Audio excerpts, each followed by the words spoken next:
Good morning, friends. Today is the 18th of January 2020, and starting the year off on a good note, of course. The 68 Camaro right behind me is almost done with operations that are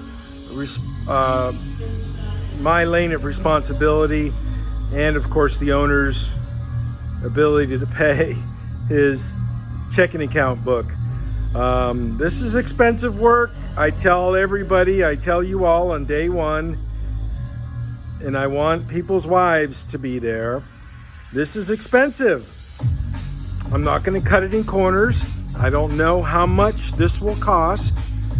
You tell me what you want to do, and we'll just get it done. Okay? It's the way it goes. So, anyways, this is almost done with areas that are my lane has been assigned responsibility for. And I'm going to get under there right now, and I'm going to talk about the second pancake bracket that is in place. Try to show this. Maybe I can do it in an orientation where the camera is back like this. It might actually work. Let's see here. Okay, this might actually work pretty good. Yep. Okay, production value is being adjusted as we speak. So, what you're looking at right here is the passenger side. I'm underneath the vehicle. The vehicle is upside down. I'm sitting in my chair. The vehicle's upside down in the rotisserie, sitting in my chair. And this area right here, this is the quarter panel, brand new. And this right here is the upper body panel. And this seam right here, this is all quarter panel, and over here is the lower side of the upper body panel. And this area needed to be repaired and fixed and highly modified to make it work. Now on the other side of my fingers is the actual upper body panel. So let me move back here, maybe now that we're sort of oriented.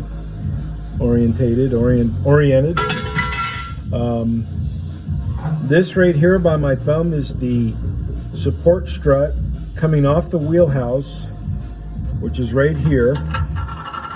This is the wheelhouse by my thumb, and this is the support strut. Remember, everything is upside down here, okay? So, this area is prone to crack. In Chevrolet, when they built these cars, they put in like a pancake bracket, a pancake support structure, and this is it right here. Now, I've already done the other side, which I'm going to show you in a moment, but this is how this is going to fit. This goes in here in this orientation, right about here, and it'll need to be massaged and modified to fit. What I'll do is I'll drill holes and plug weld this plate onto the quarter panel, and I might have to cut a little bit here to make this fit down more tightly. Most of these plates that I've observed that have been installed by people in the aftermarket, they're just roughly put in, maybe a couple welds, hold it in place. Never really a good solid structure. And sometimes they glue it in, sometimes it's welded in. I was on the fence about welding this in or gluing this in, and I decided to go ahead and weld these in after cutting it and modifying it and bending it to fit the contours of the quarter panel.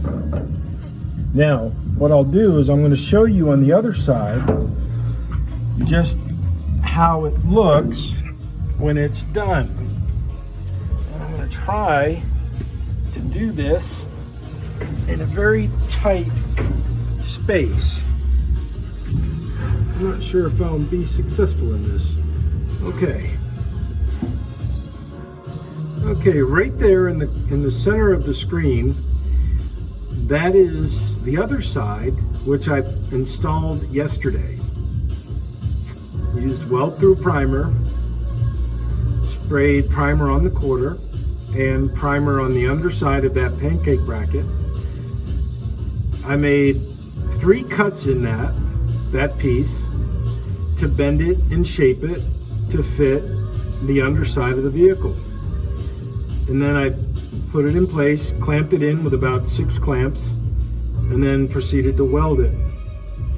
And right here, let me stick the light, right in this segment, I welded, but on the underside, that is what they call the drip rail, or the trunk gutter. Not drip rail, trunk gutter, excuse me. And that trunk gutter, I installed with a combination of welding and panel bond to glue that into place. So when I put these plug welds in, I'd weld for about 2 seconds, have the air hose standing by, and as soon as the weld solidified, I sprayed cold air on it to cool the weld so the glue would not be compromised, or the glue would become compromised in a much, I would mitigate the compromising effects of the heat. So that was done here, and this one is a success.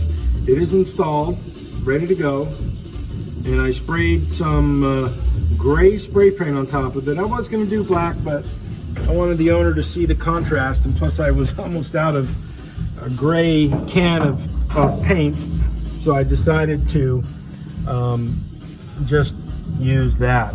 So this one here right now, I'm going to cut that up, not into a lot of pieces, but I can already see there's a couple relief cuts I have to make, and I'm going to draw out where I'm going to put the holes, make the cuts, fit it in, and then I'll be taking pictures and I'll do a video when I'm done with it. Okay, so here I am underneath the 68 Camaro. That is the trunk floor above me.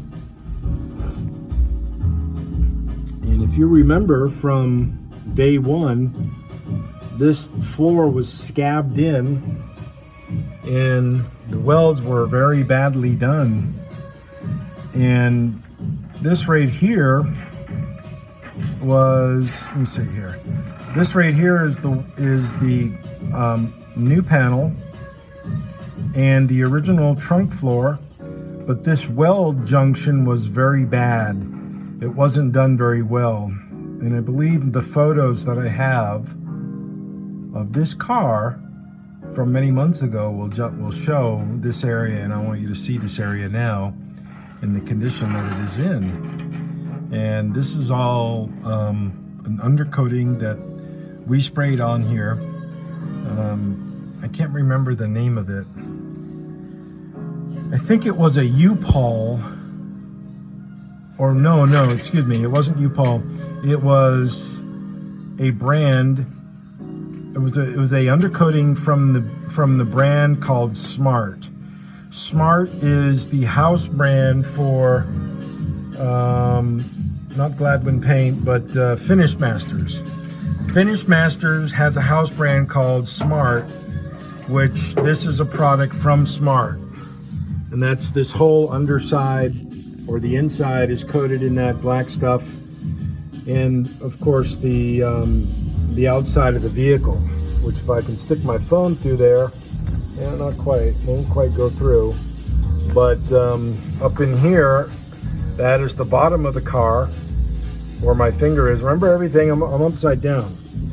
So that's the tail panel, and That's one of my blasting lights, which is really good for this kind of work. So anyways, we're about 10 minutes in, so I'm going to go ahead and get going on this and get this finished. And I'm back being solo. I'm back by myself working, no help, which is sad because society doesn't value this kind of work anymore. They haven't in 30 years. You know, you got all these people promoting college and promoting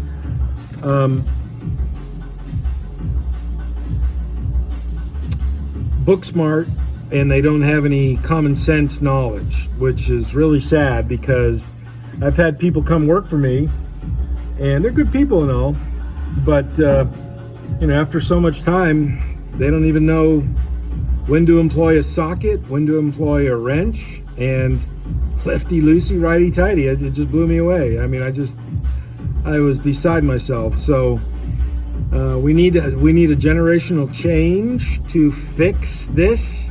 So people are smarter. People are able to do things and build things in this device, this fucking phone that we got.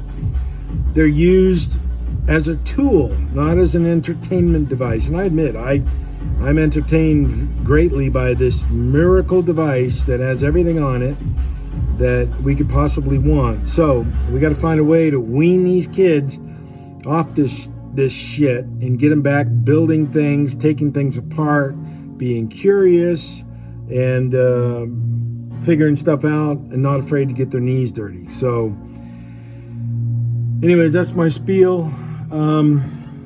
That's the way it goes. I got 12 minutes in this video. So anyways, I'm gonna come on out of here. Well, not quite. I gotta trace that out. So we're gonna get working on that. That's actually a better view. You can see, yeah, that's actually pretty good. You can see right here, that's where the plate is, and that's where it has to go. Here, that's a corresponding other end. So that's what it is. And let me show you these gaps, which I worked on the last couple of days to get these gaps right.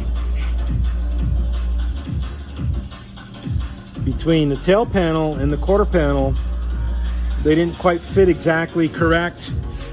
For example, the quarter panel stuck out just a little bit too much on this end, and it was a little too short on that end. Which is consistent with aftermarket stuff, but I want you to see this gap. And there's a couple little things here we got to maybe fill in, maybe some sunlight coming through. And then, of course, this gap here. Remember, the car's upside down, and that's that. So, and I'm using the camera in a reverse angle, trying to talk and get a good visual. So that's about it. So I'm going to say goodbye. Cheers. Everybody be good, be happy, be good to one another, and always look up, folks. Look at the light. That's our destiny. Light, looking up. See ya.